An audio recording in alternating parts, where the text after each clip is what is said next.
She said, "I met someone here. I think he's the one." We were still sharing the same hotel room. I didn't argue, just nodded and said, "I hope you're happy." That night I quietly changed my flight and left.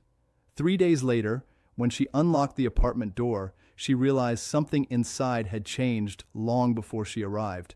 I'm 32.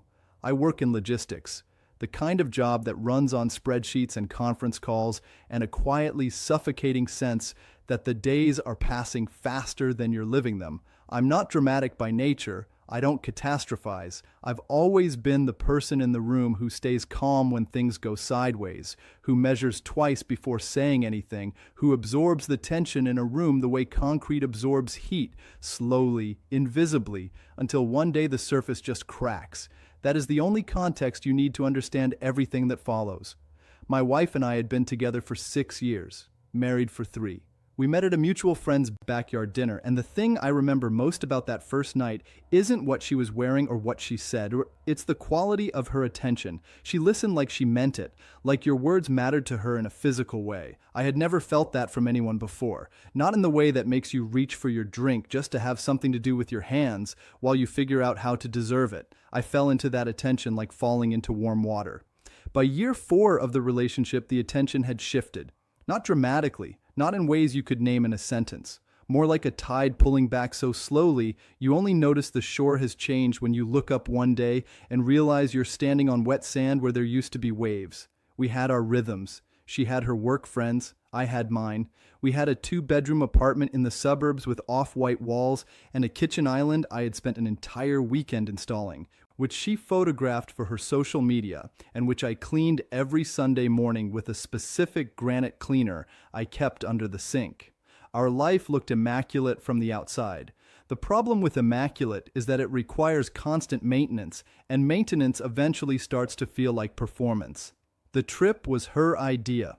A long weekend at a coastal resort, the kind of place that exists in a liminal space between luxury and longing, where the sea air carries both salt and money. A wellness retreat technically. Her company had been pushing work-life balance initiatives, and a colleague had recommended it. She asked if I wanted to come. I should have been suspicious of the asking. Looking back now, I think she invited me, because not inviting me would have been a decision. Inviting me kept her options open while giving her the cover of commitment. We drove down on a Thursday. She was in good spirits, better than she'd been in months, actually. Animated in a way I had started to miss, talking fast about podcasts she'd been listening to and a documentary she wanted us to watch and a restaurant back home she thought we should try. I remember thinking, this is it. This is the reset we needed. I remember feeling grateful. The resort was beautiful in the way that expensive things are always beautiful, deliberately, effortlessly, and with an undercurrent of cruelty toward anyone who can't afford to stay. Our room had a balcony that overlooked the ocean. The bed sheets were the kind of heavy, crisp white that costs more than your average mortgage payment. There was a welcome basket with wine and dried figs and a small card that said, "Enjoy your journey together."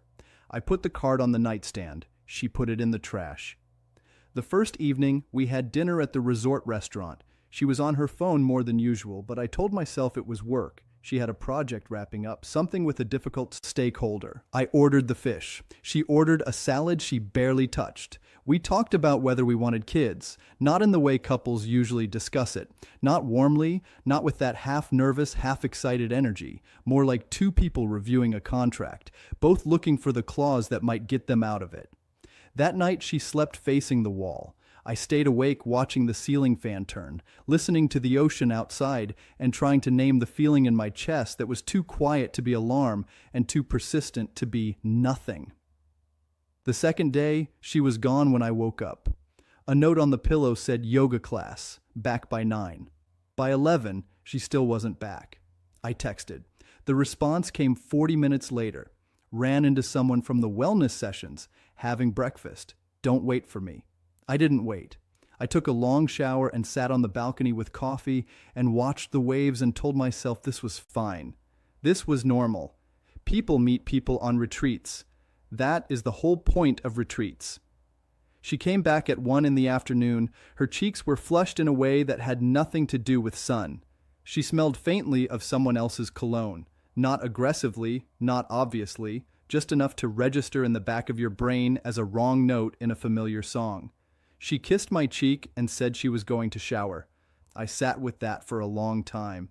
That evening we went to the resort's shared social area, a kind of open lounge with low lighting, wicker furniture, and a fire pit where people gathered in that conspicuously relaxed way that expensive vacations make possible. She got a drink, I got a drink, and then across the fire pit, she made eye contact with someone, and something in her face changed. It was small, the kind of thing you would miss if you weren't watching for it.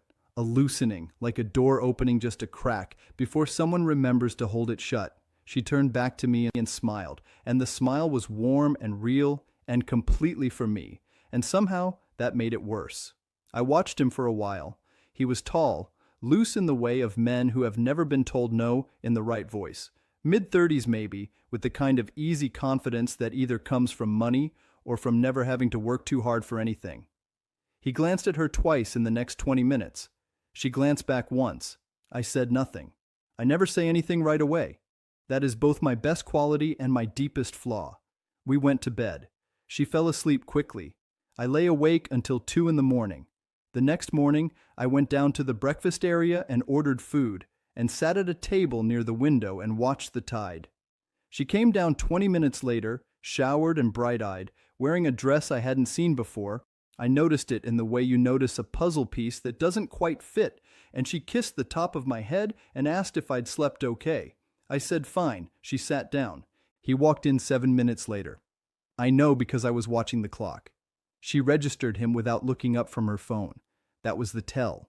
The deliberate not looking that is more obvious than looking. The way her posture shifted almost imperceptibly, like someone bracing for a wave they've already decided to let knock them down. He passed our table, paused, said her name. Not her full name, a nickname. Something familiar. Something earned over more than 2 days. And she looked up with that loosening again, the door opening, and said hello, and introduced me as her husband in the tone of voice you use when you're explaining a complication. He shook my hand. His grip was the kind of firm that announces itself. He said it was good to meet me. I said likewise. He moved on. 30 seconds of interaction. That was all. But the air around our table had changed in a way I cannot fully describe, except to say it felt like the moment before a storm when the birds go quiet. Not because anything has happened yet, but because something has already been decided by forces outside your control. She ate her breakfast. I ate mine. We did not talk much. It was that afternoon, while she was at a massage appointment she had booked, and I was sitting on the balcony with my laptop pretending to review work emails, that she called me. Not texted, called, which she almost never does. I watched the name on my screen for 2 full rings before I picked up. Hey, she said. Her voice was different. Careful, the way people sound when they've been rehearsing. Hey, I said. A pause, not long, but waited. I need to tell you something. I looked at the ocean. There were 3 sailboats on the horizon, so small they looked painted there. I remember thinking, this is the last moment before the moment. Memorize it. Okay, I said. I met someone here. Another pause. I know how that sounds. I know the timing is, I know. But I think... Her voice got softer, which made it somehow louder. I think he might be the one. I did not speak for a long time. She filled the silence with more words. Something about how she hadn't planned it. How she had been struggling with things for a while. How she was sorry. How she didn't mean for this to happen. How she needed to be honest. The words came out fast and rehearsed and exhausted sounding, the way confessions do when someone has been holding them for too long and has finally decided release matters more than accuracy. I let her finish. Then I said, I hope you're happy. She stopped. What? I hope you're happy, I said again. With him. She didn't know what to do with that. She had prepared for anger, for devastation, for a fight that would let her reframe herself as the one who was brave enough to be honest. She had not prepared for quiet. Can we talk about this? Like, really talk? We just did, I said. Get your massage. I'll see you later. I hung up. I sat on that balcony for another hour, watching the sailboats inch across the horizon until they disappeared. Then I opened my phone and changed my flight. I packed my bag slowly, methodically, the way I do everything. Took only what I'd brought. Left the welcome basket on the counter. Left her half of the closet space exactly as she'd arranged it. Left the room key on the nightstand next to the spot where the welcome card had been before she threw it away. Left no note. The drive to the airport was 2 hours. I stopped once for coffee at a gas station, drank it in the parking lot, watched trucks pull in and out. The sky was doing something extraordinary with the light, that late afternoon gold that turns everything briefly sacred. And I noticed it the way you notice beautiful things when you're in shock, with perfect clarity and zero feeling. I did not cry on the flight. I did not cry when I landed. I did not cry when I unlocked our apartment door and turned on the lights and stood in the kitchen looking at the granite island I had spent an entire weekend installing. I cried once, briefly, at 3 a.m, sitting on the bathroom floor with my back against the tub. Not from grief exactly. From the specific cellular pain of having loved something completely and having had that completeness mean nothing in the end. From the realization that you can do everything right and still be standing alone in a bathroom at 3 a.m, wondering which version of yourself made the wrong turn. Then I got up, washed my face, and started thinking. This is the part people don't talk about. Not the grief, but what comes after the grief when you're the kind of person who goes quiet instead of loud. The cold, systematic clarity that sets in when the emotions have done their job and stepped aside. The way your mind, suddenly uncluttered by hope, starts to see things it was too generous to see before. I spent 2 days in that apartment going through everything, not in a paranoid way, in the way of someone reviewing data after a system failure, trying to locate the origin point. I found the texts not because I was snooping. I found them because she had left herself logged into a shared tablet we used for streaming, and the messaging app had a notification. I tapped it without thinking, and there it was. 3 weeks of conversation, time-stamped, archived. Not with the man from the resort, with someone else entirely. That was the turn I hadn't expected. The man at the resort was not the first. The man at the resort had simply been the one she decided to confess about, the one who had made her feel brave enough to say something out loud. But before him, running parallel to our last 3 months of couples dinners and Sunday kitchen cleaning and conversations about whether we wanted children, there had been someone else, someone from her office, someone she had been texting in the way that begins innocuously and doesn't. I read everything, not quickly, slowly, the way you read something you need to understand completely before you decide what to do with it. The timestamps told a story that made the resort story look like a footnote. The language in the messages, the easiness of it, the private jokes, the specific way she texted him versus the way she texted me was its own kind of verdict. I closed the app. I sat at the kitchen island for a long time. Then I called my brother and told him I needed help moving some things into storage. She came back 3 days later. I know because I was there. She unlocked the door with that particular rhythm people have after years of coming home, the slight jiggle on the lock, the practiced nudge with the shoulder, and she walked in and stood in the doorway of the living room, and she went very still. I had not cleared the apartment. I want to be specific about that because the story gets exaggerated in the telling. I had not taken her things or moved the furniture or done anything theatrical. What I had done was remove my things quietly, deliberately, in a way that made the apartment feel like a stage set where one actor has simply stopped showing up. My books gone from the shelves, my photographs gone from the walls, my kitchen things, the good knives, the coffee equipment, the granite cleaner, gone from the cabinets. The spaces where these things had lived were clean and empty in a way that was more devastating than damage. I was sitting at the kitchen island when she came in. I had a cup of coffee. I was wearing clean clothes. I had slept. She looked at me, then at the shelves, then back at me.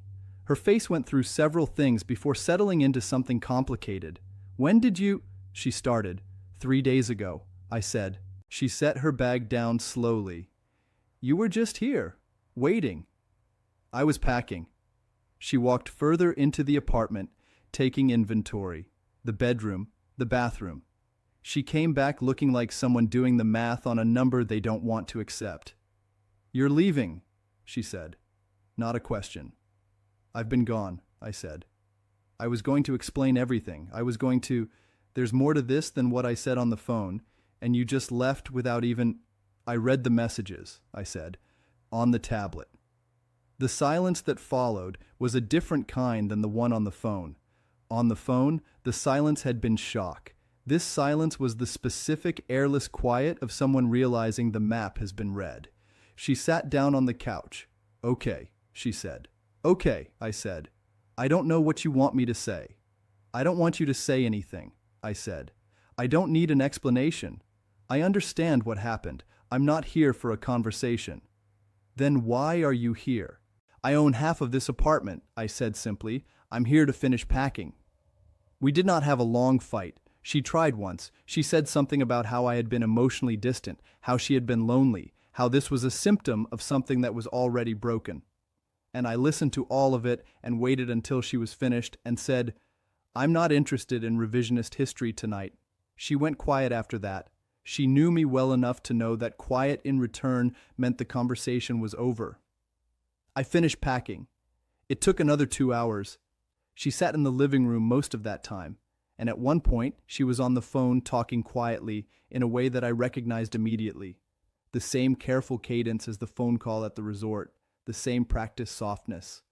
I understood she was calling him, the other one, the one from before, looking for the comfort she had already decided she wanted before she'd even come through the door. I carried the last box to my car alone at 11 at night, under a sky that was doing nothing poetic whatsoever, just cold and flat and very dark. I drove to my brother's place, unloaded what I needed, slept on his couch in the specific exhaustion of a person who has made a decision they cannot unmake. The divorce proceedings were quiet. I made them quiet deliberately. I hired a lawyer who did not like drama and had no interest in performing one, and we moved through the process with the same kind of cold efficiency I bring to everything when I've decided the emotional phase is over. She contested nothing of significance. There was some back and forth over the apartment, which we ultimately sold, and over a joint account, which we divided. She hired a lawyer of her own who sent 3 aggressive letters before apparently being told by someone who knew me that the aggression was not going to produce results and could be dispensed with. 14 months after she said, "I think he's the one," across a phone line while I watched sailboats, we were legally finished. Here is what happened to her. She moved in with the man from the office. That lasted approximately 7 months. He was not, it turned out, someone who wanted the thing she had been looking for. The intensity of the new had burned itself out, as it does, and what remained was a regular man with regular limitations and none of the history or habits that make a long relationship navigable. She reached out to me once, 8 months after the divorce was final, through a mutual friend. The message was vague in the way of messages from people who haven't decided yet what they're asking for. I did not respond, not out of cruelty, out of the same self-preservation that made me change my flight. As for the man from the resort, I never found out what happened there. I don't think anything did. Ultimately, I think he was the catalyst, not the destination.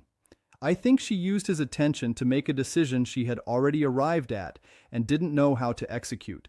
That is actually the most painful version of the story in some ways. Not that she fell for someone else, but that someone else was simply the permission she needed to leave something she'd already mentally left. I'm in a different city now.